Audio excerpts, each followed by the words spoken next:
اعوذ باللہ من الشیطان الرجیم بسم اللہ الرحمن الرحیم وما كان له عليهم من سلطان إلا لنعلم من يؤمن بالآخرة ممن هو منها في شك وَرَبُّكَ عَلَى كُلِّ شَيْءٍ حَفِيظٌ۔ کانا تھا، واز، سلطان اقتدار اتھارٹی، الا سوائے ایکسیپٹ، نعلم ہم جانتے ہیں یا ہم جانیں گے، وی ول نو، عین لام میم جمع متکلم فعل مضارع، یؤمنو یقین رکھتا ہے وہ، ہی بلیو، حمزہ میم نون واحد مذکر غائب فعل مضارع، بالآخرت با حرف جار ہے ساتھ، اور آخرت آن دا ڈے آف ججمنٹ، ممن من علیحدہ، من علیحدہ، من سے، من جو، تو آف ہوم، شک ڈاؤٹ، ربک مضاف مضاف الیہ ہے، ربک یور گاڈ، کل یا کلن یا کل سب، آل، شیئن کچھ، سم تھنگ، حفیظ محافظ، دا پروٹیکٹر، حافظ صفت مشبہ ہے۔ آئیے اس آیت مبارکہ کا ترجمہ اور تشریح دیکھتے ہیں۔ وما کان لہ علیہم من سلطان، وما کان اور نہیں ہے اس کا یعنی شیطان کا، یا نہیں تھا شیطان کا قوم سبا پر، من سلطان کوئی اختیار، الا مگر، لنعلم تاکہ ہم جان سکیں،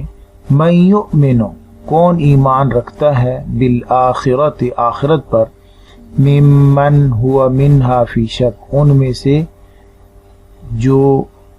اس کے بارے میں شک میں ہے، یعنی آخرت کے بارے میں، وَرَبُّكَ عَلَى كُلِّ شَيْءٍ حفیظ اور آپ کا رب ہر چیز پر محافظ ہے۔ اس آیت مبارکہ میں دفع دخل مقدر ہے، یعنی ایک اعتراض کا جواب ہے، وہ یہ کہ قوم سبا جو تباہ ہوئی وہ شیطان کے تسلط کی وجہ سے، کہ شیطان ان پر مسلط تھا، اس وجہ سے قوم گمراہ ہوئی اور پھر تباہ ہو گئی۔ تو اللہ رب العزت نے ارشاد فرما دیا کہ شیطان کا جو تسلط ہے وہ تسلط قہری نہیں ہے، ایسا کوئی تسلط نہیں ہے کہ وہ زبردستی لوگوں سے وہ بات اپنی منوا سکے، جیسے تلوار سونت کر کسی کو کسی کام پر مجبور کر لیا جاتا ہے، ایسے نہیں ہے۔ شیطان کو جو تسلط حاصل ہے وہ دو تین طریقے کا ہے۔ مثلا ایک مثال میں یہ دیتا ہوں کہ شیطان صرف یہ کر سکتا ہے کہ کسی عمل کا انجام اچھا ہو اور شیطان اس عمل کا انجام برا کر کے دکھائے، جیسے باجماعت نماز ادا کرنے کی باری آئے تو شیطان کہے کہ یہ آپ کے سٹیٹس کے خلاف ہے کہ آپ مسجد میں جائیں، عام لوگوں کے ساتھ اٹھیں بیٹھیں، عام لوگوں کے ساتھ کھڑے ہوں، اس طرح آپ کی وقت اور قدر کم ہو جائے گی، آپ کی عزت کم ہو جائے گی۔ تو نماز میں تو عزت میں اضافہ ہوتا ہے، اللہ رب العزت کے ہاں مقام اور مرتبہ بڑھتا ہے۔ یہ جو نتیجہ تھا اس عمل کا، نماز کے عمل کا، وہ ہٹا کر ایک دوسرا نتیجہ بندے کو دکھاتا ہے، بس اتنا شیطان کر سکتا ہے۔ اور ایک دو چیزیں ہیں، جیسے کوئی بڑے فاصلے کو چھوٹا، کسی چھوٹے فاصلے کو بڑا، یہ صرف دکھا سکتا ہے، مزین کر سکتا ہے، تبدیل کر سکتا ہے، بلکہ انسان کو مجبور نہیں کر سکتا، زبردستی نہیں کر سکتا۔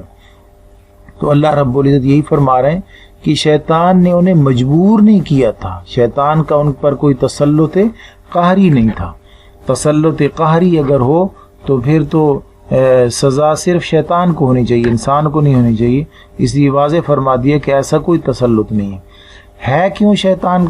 کو مسلط کیا ہوا؟ وہ اس لیے لنعلم من یؤمن بالآخرۃ ممن هو منها فی شک، تاکہ وہ لوگ علیحدہ علیحدہ ہو سکے. یعنی ایک امتحان کا طریقہ ہے کہ کون آخرت پر ایمان رکھتے ہیں اور کون آخرت پر ایمان نہیں رکھتے. آخرت پر ایمان رکھنے کا مطلب ہے کہ جن کو اللہ رب العزت کے سامنے جواب دہی کا احساس ہے اور وہ نیکی پر ڈٹے رہتے ہیں اور برائی سے بچتے رہتے ہیں. اور جن کو اللہ رب العزت کے سامنے جواب دہی کا یقین ہی نہیں ہے اور وہ کوئی نیک عمل نہیں کرتے، کسی اچھے عمل کو اس وجہ سے نہیں کرتے کہ اللہ رب العزت انہیں پکڑیں گے، پوچھیں گے، بلکہ وہ آزاد گھومتے ہیں. تو یہ ہم دیکھنا چاہ رہے ہیں. پھر اس پر ایک سوال پیدا ہوتا ہے کہ جو انسان پر شیطان کو تسلط حاصل ہے وہ کس وجہ سے ہے؟ تو جواب یہ دیا گیا کہ وہ تو ہم دیکھنا چاہتے ہیں، یہ ہمارا طریقہ امتحان ہے. سوال پیدا ہوتا ہے کہ اللہ رب العزت فرماتے ہیں کہ ہم معلوم کرنا چاہتے ہیں، حالانکہ اللہ رب العزت کو تو سب کچھ معلوم ہے. تو جواب یہ ہے کہ اللہ رب العزت پہلے سے جانتے ہیں کہ کون کیا عمل کرے گا. اس علم کو اللہ رب العزت کا علم کہتے ہیں کہ مستقبل میں کیا ہونے والا ہے، قیامت تک کیا ہوگا، قیامت کے بعد کیا ہوگا، اللہ رب العزت خوب جانتے ہیں. لیکن انسان کے سوچ اور انسان کے عمل کے مطابق ایک نظام بنایا گیا ہے جسے جزا و سزا کا نظام عدل کا نام دیا گیا ہے. اس میں یہ ہے کہ کوئی جب شخص جرم کرتا ہے تو اس کی گواہی اور اس کے سامنے شہادت اور وٹنس پیش کر کے اس کو سزا دی جائے تو انسان سزا کو قبول کرتا ہے. ورنہ اگر اس کو ویسی سزا دی جائے کہ جی ہمیں پتہ ہے کہ آپ یہ کام کریں گے، آپ کو اگر ایسا ہوتا تو آپ ایسا کرتے، تو انسان جو ہے اس سزا پر احتجاج کرتا ہے، مطمئن نہیں ہوتا کہ یہ انصاف کے خلاف ہے. اللہ رب العزت تو مالک ہیں، قیامت والے دن کسی کو بھی جنت میں بھیج سکتے ہیں، کسی کو بھی دوزخ میں بھیج سکتے ہیں. لیکن جب یہ ایک نظام بنا دیا کہ جو نیک عمل کرے گا اس کو جنت میں بھیجیں گے، جو برے اعمال کرے گا اس کو دوزخ میں بھیجیں گے، تو پھر اس بات کو ثابت کرنے کے لیے کہ فلاں شخص نے نیک عمل کیا ہے اور فلاں شخص نے برا عمل کیا ہے، دنیا میں وقت دیا گیا ہے. اور اس وقت میں انسان یا نیک عمل کرتا ہے یا برا عمل کرتا ہے. اسے علم الشہادہ یعنی وٹنس، گواہی، اللہ رب العزت کے علم میں جو ہے کہ فلاں انسان برا کرے گا،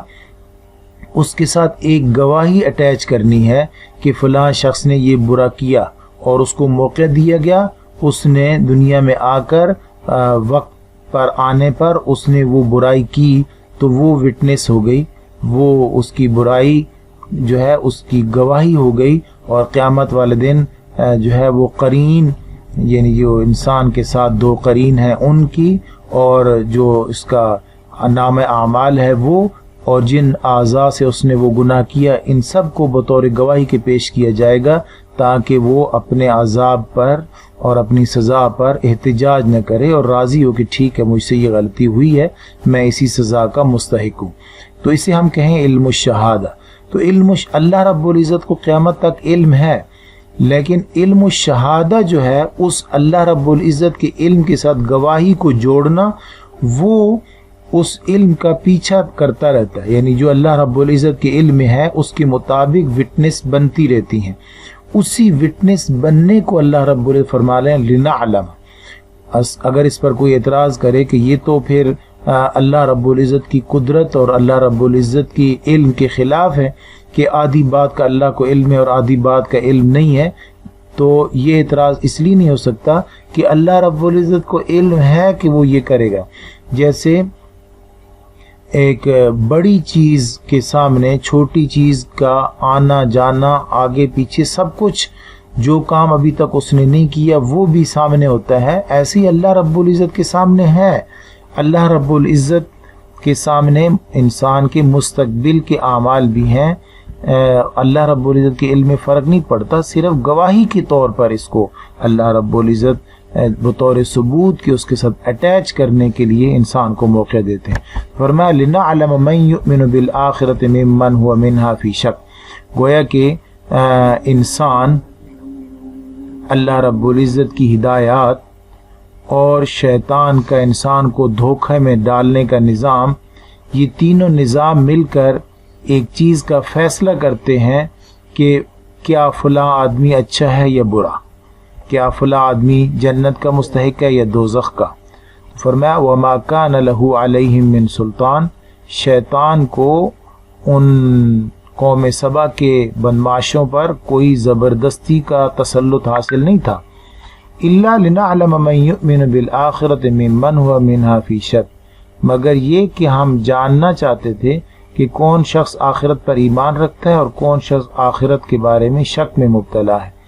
وَرَبُّكَ عَلَى كُلِّ شَيْءٍ حَفِيظٌ، اور آپ کا رب ہر چیز کا محافظ ہے۔ یہاں وَرَبُّكَ عَلَى كُلِّ شَيْءٍ حَفِيظ میں اہل ایمان کے لیے بہت بڑی تسلی ہے، یعنی اللہ رب العزت نے انسان کو بنا کر شیطان کو اس کے پیچھے لگا کر یوں ہی کھلا نہیں چھوڑ دیا کہ آپ تماشا دیکھتے ہیں عام بادشاہوں کی طرح، تماشا بینوں کی طرح، ایسا نہیں کیا، بلکہ اللہ رب العزت نے شیطان کو جو اختیار دیے ہیں اس پر اللہ رب العزت نگرانی فرما رہے ہیں کہ وہ اپنے اختیارات سے تجاوز نہ کرے اور وہ اپنے اختیارات سے آگے نہ بڑھے، اور انسان کو بھی دیکھ رہے ہیں کہ انسان کو جب اللہ رب العزت کی مدد کی ضرورت ہے، اللہ رب العزت کی طرف التجا کرتا ہے، دست دعا دراز کرتا ہے، تو اس وقت انسان کو بھی یار و مددگار نہیں چھوڑا گیا، بلکہ اس کی دعا پر اس کی جو ہے وہ دعا کو قبول کیا گیا اور اس کی مدد کی گئی اور معاونت کی گئی۔ تو آپ کا رب جو ہے اس نظام پر خود نگران ہے کہ یہ جزا و سزا کے لیے جو دارالامتحان میں لوگ امتحان کر رہے ہیں، پیپر دے رہے ہیں اور اپنا پیپر حل کر رہے ہیں، اس میں خود نگران اللہ رب العزت ہیں کہ شیطان کوئی ان پر زبردستی نہ کر پائے، اور جب انہیں اللہ کی مدد کی ضرورت ہو انسانوں کو تو ان کو بھی مدد پہنچے۔ اللہ رب العزت ہمیں شیطان کے تسلط سے محفوظ فرمائے۔ اور ان آیات کریمہ میں اللہ رب العزت نے جو انسان کی حفاظت کا ارشاد فرمایا ہے، ہمیں اللہ رب العزت وہ حفاظت نصیب فرما دے۔ والسلام علیکم ورحمۃ اللہ۔